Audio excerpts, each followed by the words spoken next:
Right now on Denver 7 News at 5 o'clock, the King Soopers shooting suspect was deemed too sick for trial. Well, now a judge wants to know why there aren't any updates on his treatment progress. President Biden's White House is facing a tough test with Russia not backing down on the border with Ukraine. What the administration is doing to hopefully ease tensions. Colorado voters could decide this November if wine will be right next to the beer on grocery store shelves. This morning, we're going 360 in depth on the debate, dividing big grocery corporations and local liquor stores. Pretty fitting, too, because today is National Drink Wine Day, and it's a Friday. Thanks for joining us. I'm Brian Sanders. Coincidence? We don't know, but I'm Nicole Brady. We're also getting ready for another warm-up over the weekend. Lisa Hidalgo is here, and Lisa, it's going to be a nice change for the weekend. Maybe enjoy that glass of wine on a patio. This weekend you could. Saturday, Sunday, we're going to be well into the 50s, close to 60. Might still be a little bit of snow on some of those patios, though. We saw a lot of melting yesterday. Same scenario today. This morning, you're walking out the door to sunshine. It's going to be clear skies. Early on this morning, another bright eastbound drive. Take a look at our current temperatures. We're anywhere from 25 to about 30 degrees, and you can see how bright that moonset's going to be this morning. It feels like 18, so we do have some mid to upper teens. When you factor in a light wind, it's going to feel like that through early morning. Look at the wake-up forecast, though. We'll be likely right around 35, 36 degrees by 10 o'clock, and then well into the 40s this afternoon. Denver looking at a high right around 47, 20s and 30s for the mountains. The mountains yesterday kind of cold and windy as you got up over the high mountain passes. It will be warmer there this weekend. We'll take a closer look at that coming up. And then the next storm, Micah, bitter cold next week. I'll show you when that's going to settle in coming up. Oh my goodness, not ready for that, Lisa. Morning commute is looking good this morning. Most areas running in the green. This is C470 at Quincy Avenue. Not a lot of traffic at this hour, but we know that'll pick up shortly. Let's go ahead and head to the map, show you some drive times in that area. Westbound C470 from Wadsworth to I-70, 14 minutes. Eastbound 12 minutes, so those are running about the same. And then we have southbound I-225 from Pena Boulevard to I-25, 4 minutes. Southbound 13 minutes. We're kind of running regularly in all of those areas. Do want to take you up north for a second here. Westbound I-270 from I-70 to I-25, 6 minutes. Eastbound, the same thing. And eastbound I-70 from 6th Avenue to I-25, 11 minutes. That lower route, 9 minutes. Thank you, Micah. Colorado's largest grocery stores are teaming up to get wine on their shelves. A group submitted a pair of ballot initiatives yesterday. Once the language is finalized, it will be up to voters in November to decide if wine should be sold in grocery stores. This morning, we're going 360 in depth, uncorking what's in these proposals, looking back at the last big alcohol debate over beer in stores. And another initiative a local winemaker wants voters to weigh in on, allowing wine to be shipped in-state. Denver 7's Colette Bordelon kicks off our coverage this morning. She's live in Denver, and Colette, grocery stores think convenience will be what wins over voters. That's right, because picking up a bottle of wine could be in the same stop as grabbing things for dinner by next year. That's if Colorado voters decide they want wine to be sold alongside beer in places like King Soopers or Safeway. The Denver Business Journal reports Colorado's largest grocery stores have backed 2 ballot initiatives designed to put wine in the aisles. Beer's been allowed inside of Colorado grocers since 2019. The Business Journal says only one of the initiatives is expected to hit the November ballot. They think it'll be controversial based on the history of changes to alcohol laws in the state. The ballot language will have to be approved in just a little more than a month, and it'll also need more than 100,000 signatures and support for it to go to a vote. Now, if it all goes that far, there is expected to be opposition from locally owned liquor stores who say the sales will hurt their businesses. That's the same argument they used against beer going into grocery stores. Live in Denver, Colette Bordelon, Denver 7.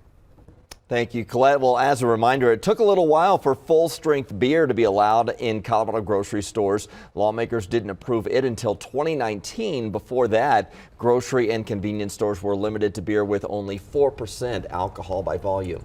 There's also a push to give Colorado wine merchants more direct access to consumers. Unlike other winery licenses in Colorado, a business with a vintner's restaurant license cannot ship its wine in state. A proposed bill in the Colorado legislature would change that. It would allow those businesses to deliver their wine directly to consumers in state using common postal carriers like FedEx or UPS.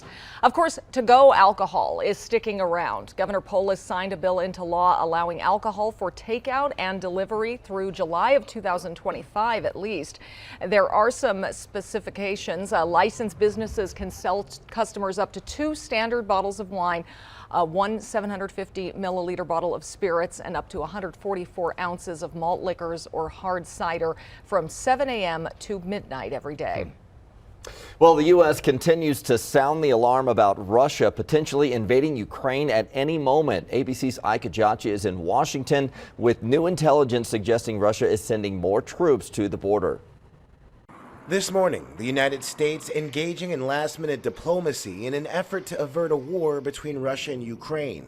President Biden will host a closed-door meeting with European allies. This coming after he said the possibility of Russia invading Ukraine is very high. Meanwhile, Russia's foreign minister agreeing to meet with Secretary of State Antony Blinken next week, provided there is no further Russian invasion of Ukraine, according to the State Department. Blinken laying out how an invasion of Ukraine could unfold. Russian missiles and bombs will drop across Ukraine. Communications will be jammed. Cyber attacks will shut down key Ukrainian institutions. After that, Russian tanks and soldiers will advance on key targets. We have reason to believe that they are engaged in a false flag operation to have an excuse to go in. The false flag warning comes after the shelling of a village in eastern Ukraine. Ukrainian authorities say these images show children being led away from a local kindergarten that was hit by Russian-backed separatists. No children were injured. ABC's Terry Moran describing the scene on the ground. The pace of civil defense preparations here has really intensified, not just inspecting and preparing bomb shelters, but children across Ukraine are now drilling in schools, readying themselves for a potential Russian bombardment, and they are also learning first aid now. Here at home, experts tell Yahoo News the growing conflict could have a major impact on gas prices. My guess is that you're going to see $5 gas, and you might get to 6.5 or 7. And the DOJ is issuing a warning to companies to immediately shore up their cybersecurity defenses ahead of a possible invasion of Ukraine. HACKETT, ABC News, Washington. Well, next Tuesday will mark 11 months since the mass shooting at the King Soopers in Boulder. 10 people were killed, but their families are still waiting for justice, and the trial is on hold while the suspect undergoes more mental evaluations, and they can't proceed until he's found competent. We want to bring in Denver 7's Veronica Acosta. Veronica, prosecutors and the judge are getting pretty impatient about the lack of updates coming from the state hospital treating the suspect. They are, and the judge here, she wants answers. Just this Wednesday, she ordered representatives from the Colorado Mental Health Institute explain why they haven't been reporting the suspect's condition over to the court. So this is a state mental hospital in Pueblo where Ahmad Elisa is staying. The criminal case against Elisa had stalled last year when it was decided he wasn't competent to stand trial. So he went to that state mental hospital.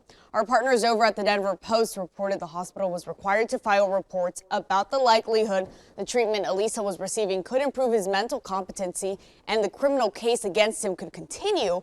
But the judge says that didn't happen. Elisa is facing more than 100 charges, including 10 counts of first-degree murder in connection with that March 22nd shooting at the South Boulder King Soopers. The Post reached out to the state mental hospital for comment on the situation. A spokesperson said, quote, the department will adhere to its statutory obligations. So here's what's next. Under state law, after sending a defendant for a competency hearing, a judge has 91 days to review the case. The hospital has to provide a report 10 days before that review. The judge sent the King Soopers shooting suspect to the mental hospital. This was back in December. His review hearing is set for March 15th. But before that, a showcase hearing about the hospital's reporting, that's scheduled for March 10th, just 5 days before that. In studio, I'm Veronica Acosta, Denver 7. Yeah, a lot of layers to this one. Thank you, Veronica. A new exhibit is opening at the Boulder Art Museum today to remember the shooting victims and the strength of the community. Museum workers collected messages and other items from the memorial fence around the grocery store. Throughout Boulder's history has been dark moments of the things that we, settlers have done or that have happened to us as a community. And so this is just a natural continuation of our mission as a museum to tell that history authentically and honestly. And the most straightforward way to do that was to collect those artifacts from the fence. The exhibit will be open through the 1-year anniversary next month and then into April. We are wrapping up a week of Denver 7 deals. What items will be marked down if you're looking to do some weekend shopping for this President's Day weekend? Also, Broncos head coach Nathaniel Hackett is filling out his staff for next season. We'll introduce you to the Super Bowl winners joining him on the sidelines. Also, before we head to break, here are some great photos from across Colorado. You can play this live Zen stream on your TV anytime on the free Denver 7 Plus app for Roku, Amazon Fire, Apple TV, or Android.